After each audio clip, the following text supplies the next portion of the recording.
Hi guys, welcome back to my YouTube channel. My name is Jacinta. If this is your first time here, thank you for stopping by. In this video, I'm going to be sharing with you guys how to make this beaded lace dress. This is a very long tutorial, so I'll be breaking them into different parts. So in this video, I'm going to be showing you guys how to go about the drafting of the upper parts. While in the other videos, I'll walk you through the sewing process and how to make the skirt. If this is what you love to learn, kindly watch till the end and do not skip any part of this video. And if you're yet to subscribe, please hit the subscribe button below and also turn on the notification bell. So once I upload the other videos, you'll be the first to get notified. Without wasting much time, let's get started with this tutorial. These are the fabrics I'll be making use of. I have this beaded and sequence lace fabric here, and I'll be making use of 4 yards. I also have my crepe of 1.5 yards, and the door face is also 1.5 yards. Starting off with the pattern drafting, from the tip of my pattern paper, I'll mark 1 inch downwards and square across, and I'm going to label that my shoulder line. Placing my tape on the shoulder line, I will mark 10 inches downwards at the bust point, 13.5 inches as the under bust, and 17 inches for the half length. From the half length, I'm going to mark 6.5 inches downwards for the full length. So whether you're making a bustier or a corset, you shouldn't go beyond 7 inches. It's not advisable that this upper part gets to your hip. So after marking these lines, I'm going to square across and label them.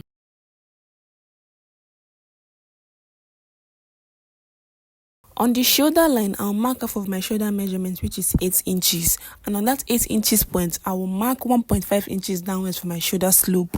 I marked 4 inches for the neck width and 4 inches for the neck depth. So the client I'm making this outfit for is a matured lady, and she preferred a more open neckline rather than a high neckline. So that's what we're going to be working with.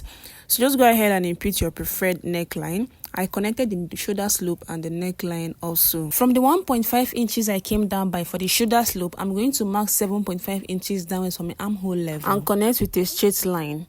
And at the point where the armhole level ended, I'm going to extend the line outwards and label that my chest line. I will make a mark at the midpoint of that straight line and come in by 1/2 inch. On the chest line, I will mark 1/4 of my bust circumference. They use my curved ruler to connect from the shoulder slope to the 1/2 inch I came in by 2/4 of my bust circumference on the chest line to form my armhole curve. Moving on, I'm going to mark my darts now. From the center front, I'm going to mark half of my nipple to nipple measurements, which is 4 inches on the bust line, under bust, half length, and on the full length, and connect with a straight line. I hope the dart line is visible enough for you guys to see. I marked the dart with a pen because the marker ink is a bit too bold, and I want the lines to be cleaner and easier to work with. On the half length line, I'm going to mark 1/2 inch on both sides of the dart line and come downwards by 1 inch from the bust line. Then I'll use my ruler to connect the 2 marks I made on the half length to the bust, to that 1 inch I came downwards by. I'll also connect the 1/2 inch I marked on both sides on the half length to the full length. For the under bust tightening, at the under bust, I'm going to mark 1/2 inch from the dart leg towards the center front, and I'm going to mark 1.5 inches at the dart leg towards the side front. Afterwards, I will connect with my curved ruler upwards to the bust line and downwards to the 1/2 inch I marked on both sides of the half length, like so.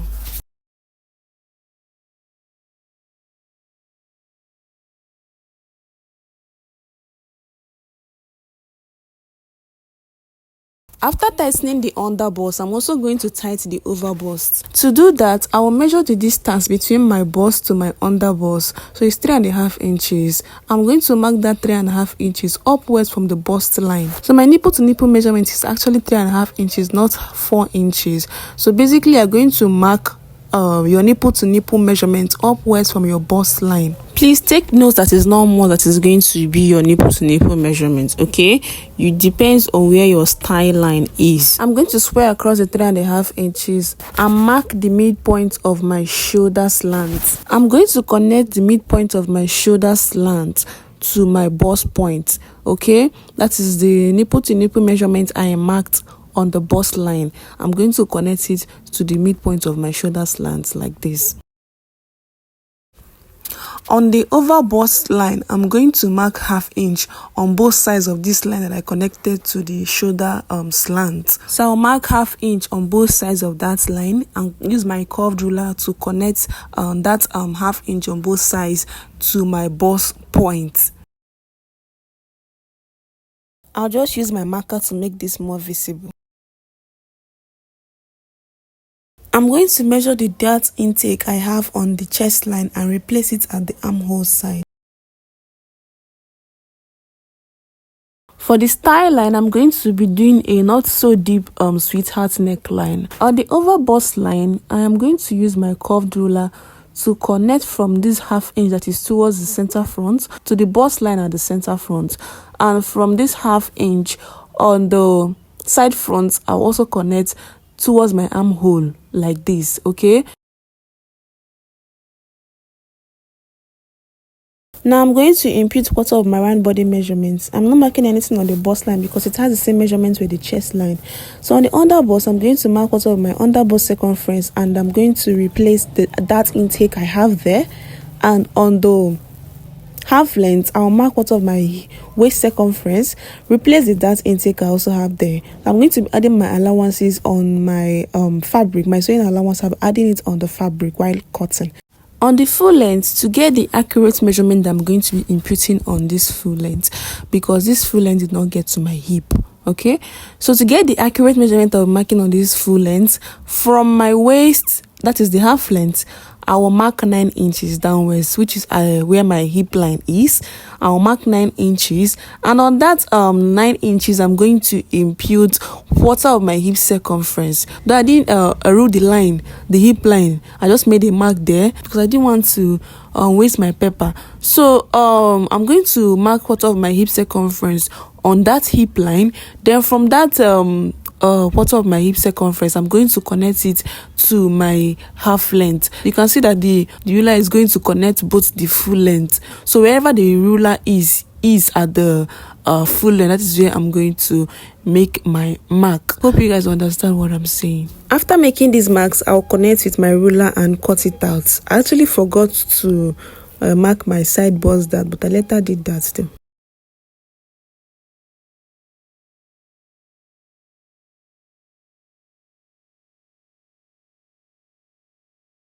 I'm going to dart my yoke. To do that, I'll mark ½ inch on both sides of the center of the shoulder slant and close it like this. I will place the ½ inch at the armhole and reconnect. Then I'll use my masking tape to hold it down.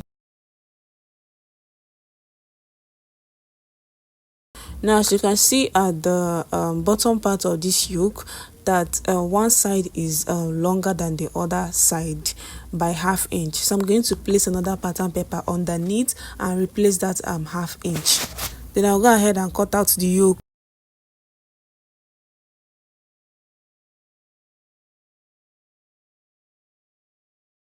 To mark the side bust dart, I'll come downwards by 2 inches from the bust line and connect it to the bust point like so. Then I'll go ahead and close the side bust dart.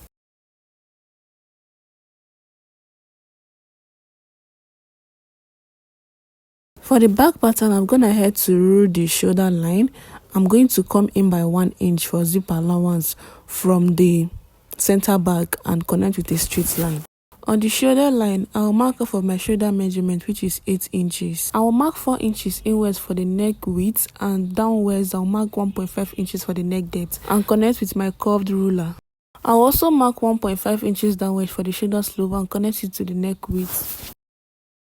Placing my tape on the shoulder line, I'll mark 10 inches downwards for my bust point, 15 inches for the back half length. So our front half length is 17 inches. So the 2 inches we marked for the side bust dart minus the 17 inches is going to give us our back half length, which is 15 inches.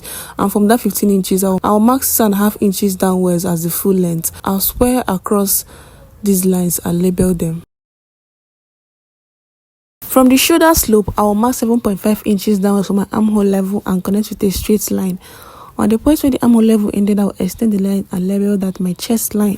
I will mark the midpoint of this straight line and come in by ½ inch. And on the chest line, I'll mark quarter of my bust circumference. Then use my armhole curve to connect from the shoulder slope to the ½ inch I came in by to quarter of my bust circumference to form my armhole curve. I'm going to mark my dart, but this dart is totally optional since I'm going to be lacing the center back. Okay, if you want to include that, you can go ahead and mark your dart. So how we did the front dart, that is exactly how I'm going to also do this back dart. I'm going to impute part of my round body measurements. On the bust line, I'll mark part of my bust circumference. On the half length, I'll mark part of my waist circumference. I did not replace the dart at the half length because I did not include the dart. At the full length, I'm going to impute part of my hip circumference. So just like what we did for the front full length, that's exactly how I'm going to also do for this back full length. I'm so sorry that my camera is not capturing the whole table. I honestly didn't know that it has shifted. If you didn't know how we got the measurement I marked on the full length, you can play the video backwards to see that. Then, or you can actually just mark a quarter of your hip circumference because it is the same measurement. Okay, so after that, I'm going to connect the points. I'm going to connect the marks. So I'm taking the measurements of this front shoulder to make sure it aligns with the measurements of this back shoulder. The back shoulder was more, so I had to reduce it and reconnect it to my armhole line. For the lacing, I minused 1 inch from the center back, not the 1 inch allowance I added. I minused 1 inch from the actual body measurement. So the client I'm making this outfit for is a matured lady, so I don't want it to be too snatched. That is why I'm marking 1 inch. Okay, you can go ahead and make yours 1.5 or 2 inches, depends on what you want and how snatched you want it to be. From the bust, I marked 1 inch down to the full length and connected with a straight line. From the bust line, I came upwards by 1 inch and square across. So this is where my yoke is going to stop and where my lacing is going to start from. Okay, so this my lacing line is going to extend up to that 1 inch I've squared across. Placing my tape at the back neckline depth, I'm going to mark 1.5 inches downwards. This is where my button is going to be. Okay, the button that will be on my back yoke, this is where it's going to be. So that was where I actually added this 1 inch allowance at the center back. So from that 1 inch for the button, I am going to use my curved ruler to connect to the lacing line for the back opening. So you can do whatever shape or whatever design you want here. I made a mistake here. It was supposed to stop at the lacing line, not at the allowance line. So I reconnected it.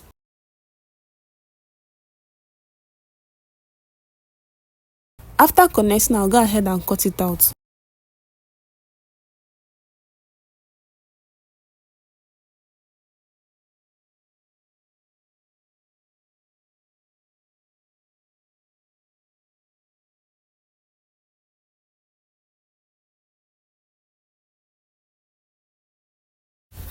I was done cutting it out and this is what it looks like.